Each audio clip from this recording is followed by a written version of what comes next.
Anybody see any of the Hove and New York Times interview? The 30, I saw some clips. 30 songwriters. The one that kind of went the most viral is this clip about aging in hip hop. Essentially, Yeah, is how I took it. I'll give you a little clip here.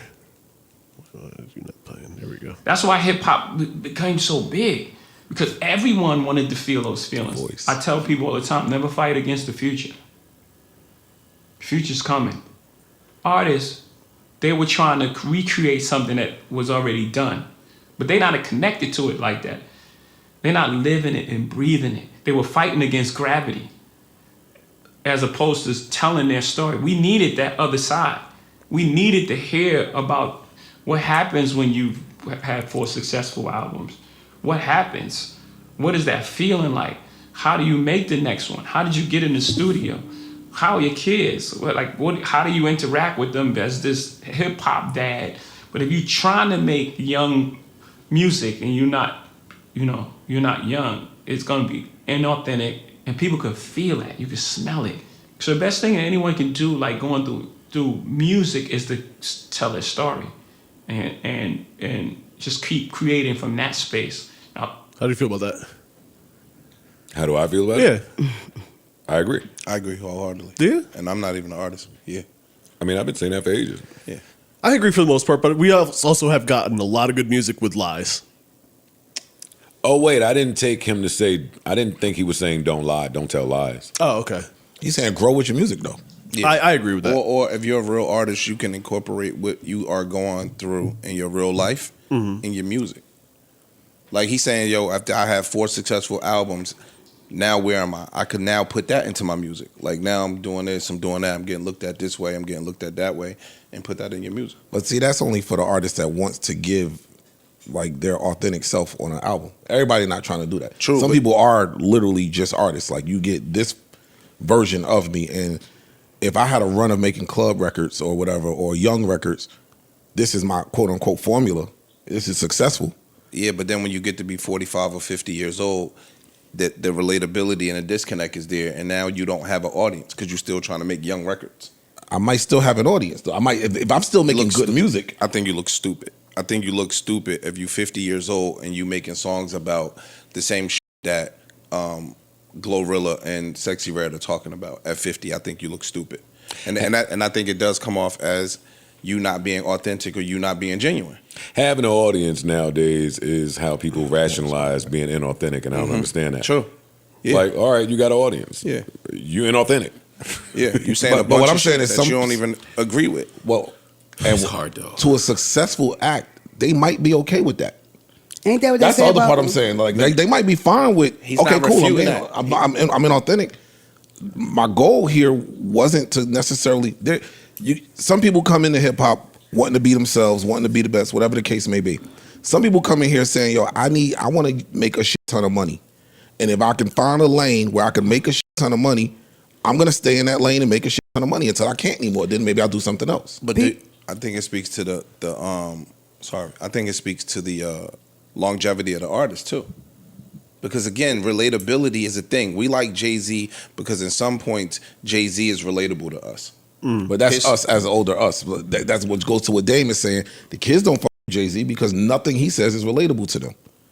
Cool, but I still have a 30-year fan base that I can still sell a product to. And just in fairness to Dame also conceded. He said, Hope's not supposed to be making young people music that relates to him. He said, like, Yeah, People can were we not saying- say Dame name again for the rest of this broadcast? for sure, but I just didn't want to sound like we was dragging. Like, I didn't want to Let's misrepresent. drag him. People were saying that For what he Jay-Z said, I wasn't dragging for something he didn't say. Oh, let's lie on him. Go ahead, Mona. People were saying that Jay-Z was talking about Drake. And I hated that. I It's like don't like everything that. ain't got to revolve around Drake. Like, Right. that. I mean, I mean, Drake is 40 though. But he didn't. everybody's 40. You heard what Jay-Z said? I'm Jay-Z. Yeah.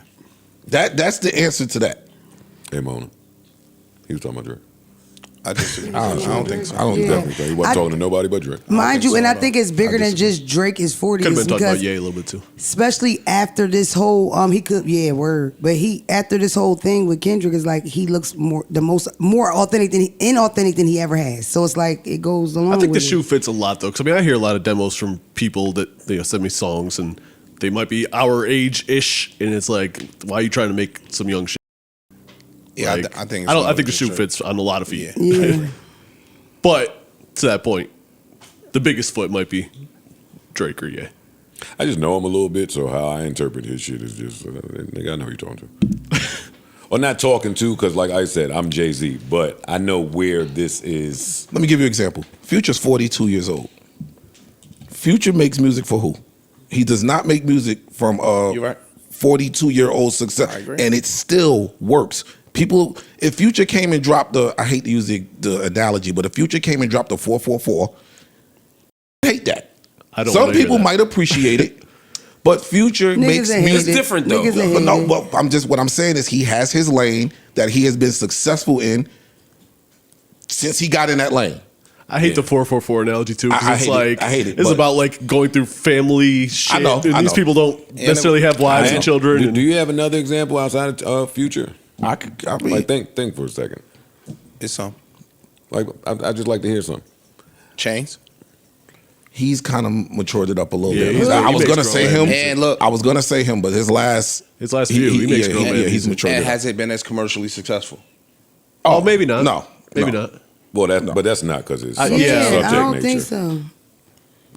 He grew a lot since Titty I think Boy. that's just artist life, Shelf life. shelf life. Yeah.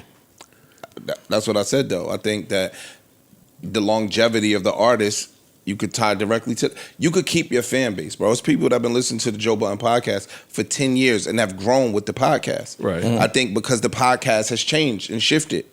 If you were still coming and doing with the same exact shit you might have did 10 years ago, you might have lost a significant amount That's of that true. fan base. But it's grown a lot. Got get what more I'm saying? political, more thoughtful. Like, You get what I'm saying? Like, I just think that. I A think lot more with Jay-Z, doctory. Yeah, for sure. man, I think some people, Juicy J, I think some people just stay in their lane, and this is what's working for me, and this is the type of music I'm gonna make. This is what my fans come to me for, and See, I'm not moving. I love that because I have a second clip from this interview that I really liked a lot that did not go viral, but he kind of talks about that. This is what we deserve. Like I said, those are the ingredients that go in the song. Whether it be about, a big yacht or the Lexus, bragging about money. Those are just props. That's not the engine. That's not the emotion that my music is running on. But once you get into the interior of the song, what you're hearing is the same thing you're gonna hear from, someone who has some integrity, morality, questions about religion, questions about who you are as a man, relationships, your legacy, your children, the fears that they're gonna have, whatever karmic debt that you put out there and how, that's beach gonna chair. affect your family. Those are the real themes. My locations have changed, but who I am as a person and what I believe in, none of that's changed. I love that because, we talk about like even with clips with Coke rap or it's not necessarily about Coke or it's not about Juicy J maybe not be the best example, but even within some of that there's some of those themes.